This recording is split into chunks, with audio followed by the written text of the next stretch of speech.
Hello student, this is Aishwarya Sharma. हम पढ़ रहे थे प्रारंभिक आकारों को समझना। उसमें हमने कल पढ़ा था कोणों के बारे में। आज हम उन कोणों का मापन पढ़ेंगे। कोणों का मापन कि हमें कैसे पता चलेगा, ये तो हमने कल डिस्कस करा था कि कौन सा कोण न्यून है, कौन सा कोण समकोण है, कौन सा कोण अधिक कोण है, कौन सा कोण ऋजु कोण है या संपूर्ण कोण है। इन सब कोणों के बारे में हमने कल पढ़ा था। अब हम पढ़ेंगे कोणों का मापन। कोणों की तुलना अधिक परिशुद्धता से करने के लिए यह आवश्यक है कि उन्हें माप लिया जाए। ऐसा हम एक चांदे की सहायता से कर सकते हैं। चांदा जिसे हम डी भी कहते हैं। अब देखो कोणों का माप के लिए आगे क्या है, हम अपनी इस माप को डिग्री माप, अंश माप कहते हैं। डिग्री माप कल मैंने आपको बताया था कि जैसे हमें 90 डिग्री का कोण लिखना है तो 90 के ऊपर ये छोटा सा डिग्री का साइन बना देते हैं, इसे हम बोलते हैं डिग्री, इसे अंश माप कहते हैं। एक संपूर्ण घूर्णन को 360 बराबर भागों में विभाजित किया जाता है। संपूर्ण कोण मैंने आपको बताया था 360 डिग्री का होता है, तो इसका मतलब क्या है कि इसे 360 बराबर भागों में विभाजित किया जाता है। प्रत्येक भाग एक अंश कहलाता है। हम 360 अंश कहने के लिए 360 डिग्री लिखते हैं। क्या लिखते हैं? 360 डिग्री। अब देखो एक एग्जाम्पल के माध्यम से हम इस क्वेश्चन को आगे सॉल्व करेंगे। एक चूड़ी की सहायता से एक वृत्ताकार आकृति बनाइए। हमने एक चूड़ी ली, चूड़ी या कड़ा हम कुछ भी ले सकते हैं, तो उससे हमने एक आकृति बनाई। यह आकृति हमने बना दी और इसी मान की एक वृत्ताकार शीट लीजिए और इसी की जितनी ही एक वृत्ताकार शीट भी हमें लेनी है। इसे 2 बार मोड़िए। अब जब हमने इसे 2 बार मोड़ा तो ये क्या हो जाएगी, ये ऐसे फोल्ड हो जाएगी, तो ये हमें आधी ही दिखाई देगी, जिसे दर्शाई गई आकृति प्राप्त हो। अब जब हमने एक बार मोड़ा तो ये आधी हो जाएगी, फिर हमने इस आधी आकृति को भी एक बार मोड़ा तो फिर हमारे पास ये आएगी। तो ये जो है देखो, ये इसका अगर हम एक वृत्त ऐसे लेते हैं, अगर हम ऐसे इसको 2 पार्ट्स में डिवाइड करते हैं तो हमारे पास ये वाला पार्ट ये इसका आता है। तो ये वाला पार्ट कौन सा हुआ, ये इसका हुआ। ये 4 पार्ट है तो 4 भाग में से 1 भाग, तो यानी कि 1/4, जिसे हम क्या कहते हैं, चतुर्थांश। इसे हम चतुर्थांश भी कहते हैं। इसे खोल लीजिए। अब इसे दोबारा खोल लो, तो जब हम दोबारा खोल लेंगे इसको तो ये दोबारा ऐसे ही हो जाएगा। तो आपको एक अर्धवृत्त प्राप्त होगा जिसके बीच में एक मोड़ का निशान है। ये देखो यहाँ पे एक मोड़ का निशान है ना, ये तो ये जो मोड़ का निशान है ये 90 डिग्री का है, इधर से भी और इधर से भी। अब हमें आगे क्या करना है, इस वृत्त को मोड़कर चतुर्थांश बना लीजिए। फिर से हम इसे चतुर्थांश बनाना है। ये बना लिया हमने इसे चतुर्थांश, यानी कि 1/4 पार्ट एक वृत्त का। इस चतुर्थांश को पुनः एक बार पुनः मोड़कर दर्शाई हुई आकृति प्राप्त कीजिए। अब हमने इसको दोबारा फोल्ड कर लेना है। तो जो हमने इसे दोबारा फोल्ड करा तो ये जो होता है ये तो 90 डिग्री का होता है, तो पर लेकिन जब हमने इसे दोबारा फोल्ड करा तो ये खाली इतना रह गया। तो 90 डिग्री से आधा हो गया। ये 90 डिग्री से आधा मतलब 45 डिग्री का आधा, अर्थात 45 है। अब इसे खोल लीजिए। अब हम इसे दोबारा इसे हम खोल लेंगे तो दोनों और एक एक मोड़ का निशान दिखाई दे रहा है। आधार रेखा की बाईं ओर चलें। पहले मोड़ के निशान पर 45 डिग्री लिखिए। अब देखो अगर हम बाईं ओर चलते हैं, बाईं ओर का मतलब क्या होता है, लेफ्ट साइड। अगर हम लेफ्ट साइड हम चलेंगे तो क्या आएगा, तो फिर ये 45 डिग्री आएगा पहला वाला मोड़, और दूसरा वाला तो हमें पता ही है कि 90 डिग्री आता है। अब कह रहे हैं दूसरी और मोड़ के निशान पर, ये देखो ये वाला भी एक निशान आ रहा है, तो ये 90 डिग्री, ये कितना पार्ट है 45 डिग्री पर, ये ऑलरेडी 90 डिग्री हो चुका है। तो 90 डिग्री में जब हम ये वाला 45 डिग्री जोड़ेंगे तो ये हमारा हो जाएगा 135 डिग्री। तो क्या लिखा जाएगा, इसे 135 डिग्री लिखा जाएगा। कागज को अब 45 तक चतुर्थांश के आधे मोड़िए। अब हमने क्या करा, कागज को ये जो था 45 तक चतुर्थांश के आधे मोड़ा। तो अब इसका आधा भाग कीजिए। आधार रेखा के बाईं ओर वाला पहला मोड़ का निशान 45 डिग्री का आधा होगा। देखो अब हमने इसको भी आधा मोड़ लिया। जब हमने इसको ये जो था इसको आधा मोड़ा तो इस 45 डिग्री का आधा प्राप्त होगा, क्योंकि ये पूरा 45 है यहाँ से यहाँ तक। तो इसका आधा क्या होता है, 45 का आधा होता है 22.5 डिग्री। और अगर हम इधर की साइड से चलें 135 डिग्री में अगर हम 22.5 डिग्री जोड़ेंगे तो हमारा आएगा 157 और 1/2 डिग्री। ठीक है, अब आगे चलते हैं। अब देखो कोणों को हम किस तरीके से मापेंगे, हम मापेंगे चांदे की सहायता से, जिसे आप क्या कहते हैं, जिसे आप डी भी कहते हैं। देखो आपके ज्यामितीय बॉक्स में आपको चांदा बनाया मिल जाएगा, जो अगर आपका ज्योमेट्री बॉक्स है तो उसमें तो आपको ये जो डी है ये बना बनाया मिल जाएगा। इसके वक्रीय किनारे जो हैं इसके को 180 बराबर भागों में विभाजित किया गया है। क्यों कहा ऐसा? क्योंकि ये जो चांदा होता है, ये जो होता है चांदा, इसको हम, ये जो पार्ट्स होते हैं इनको कितने ऐसे ऐसे करके इसके 180 बराबर भागों में विभाजित किया जाता है। प्रत्येक भाग को एक अंश यानी कि डिग्री कहलाता है। इस पर चिन्ह दाईं ओर या बाईं ओर से प्रारंभ करके क्रमश बाईं या दाईं ओर तक 0 से 180 डिग्री तक लगे होते हैं। देखो अगर हम इधर से देखें तो इधर से 0 से स्टार्ट हो रहा है, ये कहाँ ख़त्म हो रहा है 180 पे। और अगर हम इधर से देखें तो इधर से भी 0 से स्टार्ट होकर कहाँ ख़त्म हो रहा है, ये 180 पे। तो दोनों की तरफ से ये 180 डिग्री तक है, तो ये 180 बराबर भागों में विभाजित होता है। अब देखो हम फर्स्ट क्वेश्चन देखते हैं, निम्न के क्या माप हैं। देखो अब एक समकोण, कल मैंने आपको बताया था कि समकोण क्या होता है। समकोण ये वो होता है जो न्यून कोण से अधिक होता है, न्यून कोण से अधिक होता है पर अधिक कोण से छोटा कम होता है।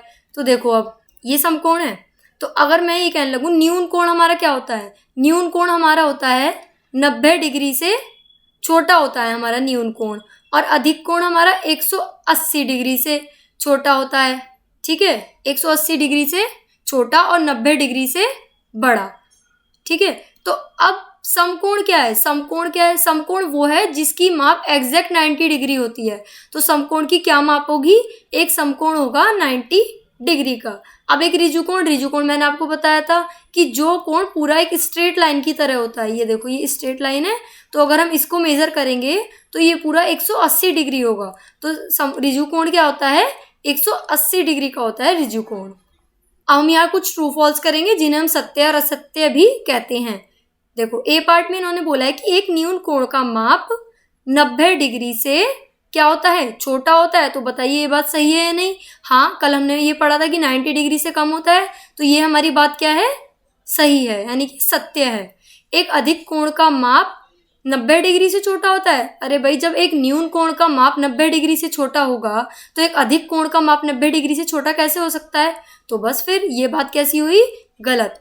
अब ये कह रहे हैं एक प्रतिवर्ती कोण रिफ्लेक्स एंगल का माप 180 डिग्री से बड़ा होता है। हाँ, हमने कल पढ़ा था ना कि ये 180 डिग्री से क्या होता है, बड़ा होता है, और 360 डिग्री से क्या होता है, 360 डिग्री से ये छोटा होता है ना। तो अब क्या है, एक संपूर्ण घूर्णन का माप यानी कि कंप्लीट एंगल का जो माप होता है वो 360 डिग्री होता है। हाँ, ये 360 डिग्री होता है। अब यहाँ ये बोल रहे हैं कि यदि हम मेजरमेंट लें एंगल ए का 53 और मेजरमेंट लें एंगल बी का, वो आया 35 डिग्री, तो एम जो होगा वो अब ये पूछ रहे हैं कि इसमें से कौन सा एंगल बड़ा होगा या कौन सा एंगल छोटा होगा। तो देखो अब ये एंगल ए कितने का था, एंगल ए था 53 डिग्री का, और एंगल बी क्या था, एंगल बी था हमारा 35 डिग्री का। तो ये तो मैं देख के ही पता चला है कि 53 बड़ा होता है या 35, तो 53 बड़ा होता है तो यही वाला साइन, ये बड़े होने का ग्रेटर देन का साइन होता है। तो ये बात सही है, यस ये बात सही है। तो ये क्वेश्चन हमारा हुआ ठीक। आइए चलते हैं नेक्स्ट क्वेश्चन की तरफ। थर्ड क्वेश्चन में हमसे क्या पूछा है, इन्होंने बोला है निम्न के माप लिखिए। ए पार्ट में बोला है कुछ न्यून कोण। अब न्यून कोण कौन से होते हैं, न्यून कोण तो भी आपको बताया था कि जो भी न्यून कोण 90 डिग्री से छोटे हैं वो सारे न्यून कोण ही हैं। वो आपके कुछ भी हो सकते हैं, 10 डिग्री, 20 डिग्री या 21 डिग्री, कुछ भी हो सकते हैं। बस शर्त ये है कि वो 90 डिग्री से कम होने चाहिए सारे, है ना। तो देखो अब हमने यहाँ पे एक उदाहरण लिया, इसमें हमने लिया 45 डिग्री। मैंने आपको बताया था कि 90 डिग्री को अगर हम दो पार्ट्स में डिवाइड कर दें तो वो 45 डिग्री हो जाता है। तो ये तो हो गया 45 डिग्री, ये भी न्यून कोण है। एक हमने लिया 20 डिग्री, पर आप यहाँ और कुछ भी ले सकते हैं, बस वो 90 डिग्री से छोटा होना चाहिए। अब बी में इन्होंने बोला है कि कुछ अधिक कोण बताइए। अब अधिक कोण हमें बताने हैं, तो इन्होंने हमने लिया यहाँ पे एक तो 120 डिग्री, एक 145 डिग्री। अब देखो 120 डिग्री इन्होंने यहाँ लिया, तो 120 डिग्री क्या है, अधिक कोण का क्या होता है माप, वो होता है जो 90 डिग्री से अधिक हो और 180 डिग्री से कम हो। तो हमने यहाँ पे इसलिए 120 और 145 के एग्जाम्पल लिए हैं, ये अधिक कोण के उदाहरण हो गए। अब फोर्थ क्वेश्चन में इन्होंने बोला है कि निम्न कोणों को चांदे से मापिए और उनके माप लिखिए। अब इन कोणों को हमें डी की सहायता से मापना है और उनके क्या लिखने हैं, उनके माप लिखने हैं। अब देखो डी की सहायता से अगर हम इनको मापेंगे तो इस कोण की माप हमारी बैठेगी 40 डिग्री। जब यहाँ पे हम डी रखेंगे और इसको मेज़र करेंगे तो इसकी माप बैठेगी 40 डिग्री। अब देखिए ऐसे ये वाला कोण है, इसका क्या करना है, देखो मैंने आपको बताया था कि यहाँ तक के जो सीधा एंगल होता है वो बिल्कुल कितने का होता है, वो होता है 90 डिग्री का। तो ये तो हमें देख के भी पता चल रहा है कि 90 डिग्री से ज़्यादा का होगा, पर अगर हमें देखना है कि एग्जैक्ट कितना जाता है उसके लिए हमें डी का प्रयोग करना पड़ेगा, चांदे का प्रयोग, है ना। तो उसके लिए हम यहाँ पे रखेंगे चांदे के बीच वाले भाग को हम यहाँ रखेंगे और उससे जब इसे मापेंगे तो 130 डिग्री ये हमारा आएगा। आप करके देखिएगा। अब देखो ये तो हमें चांदे की सहायता से मापने की जरूरत ही नहीं, साफ ये दिख के पता चल रहा है कि ये बिल्कुल एग्जैक्ट स्ट्रेट लाइन है ऐसे करके। तो ये क्या हुआ, ये 90 डिग्री हुआ हमारा। अब देखो इनको हमें मापना है तो इसमें हमारे पास कितने एंगल हमें दिख रहे हैं, 1 2 एंड 3 एंगल हमें दिख रहे हैं। तो अगर हम इन तीनों एंगल को मापेंगे तो एक एंगल बैठेगा 60 डिग्री, एक बैठेगा 150 डिग्री और एक बैठेगा 90 डिग्री। तो आप इन्हें माप के देखिएगा। 5th क्वेश्चन, किस कोण का माप बड़ा है, तो ये भी हमें मापने में पता चलेगा। वैसे तो हमें देखकर भी पता चल रहा है।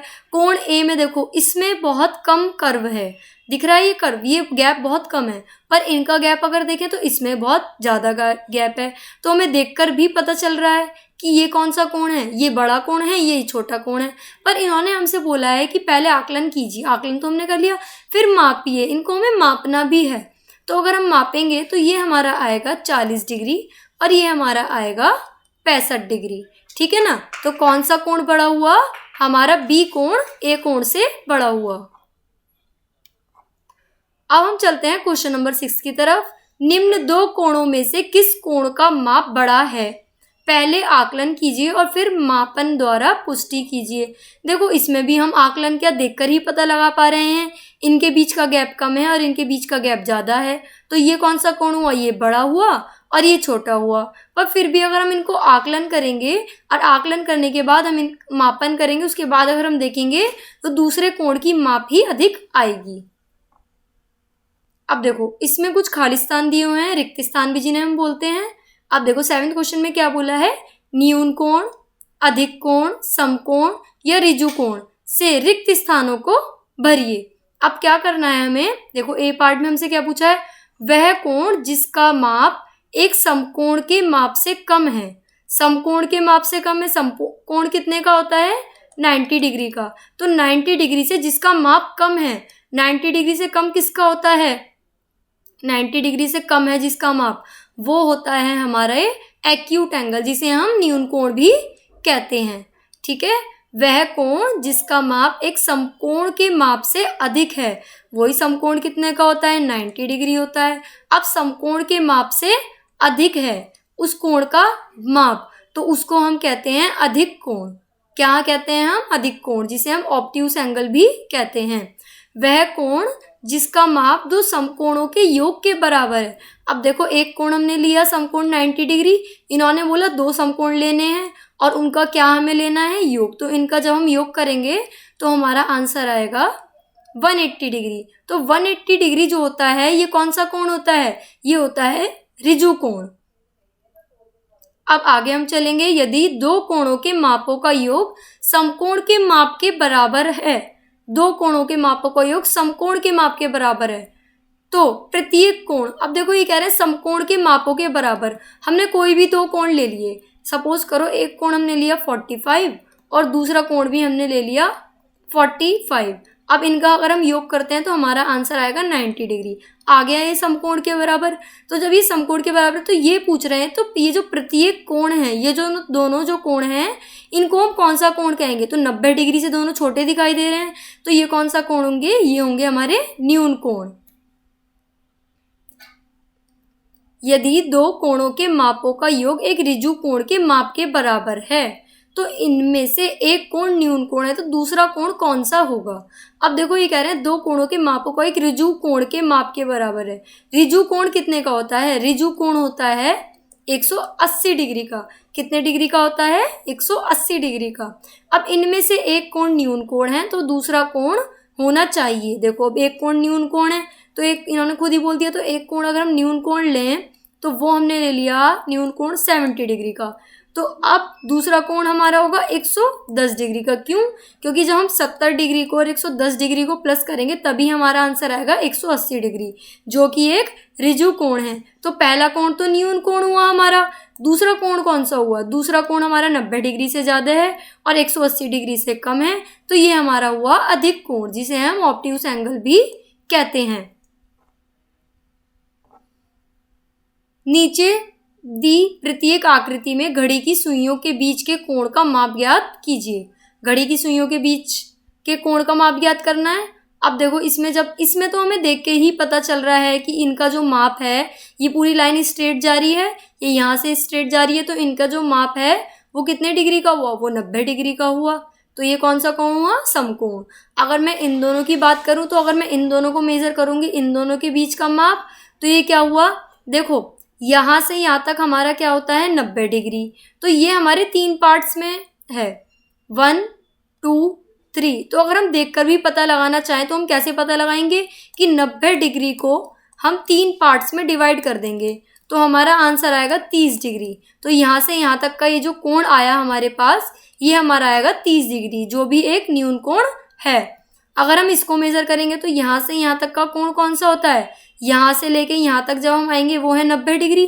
फिर यहाँ से यहाँ आएंगे तो ये भी 90 डिग्री। तो 90 डिग्री है 90 डिग्री 180 डिग्री। तो ये हमारा कौन सा कोण हुआ? ये हमारा हुआ ऋजु कोण। अब देखिए, मापिए और प्रत्येक कोण को वर्गीकृत कीजिए।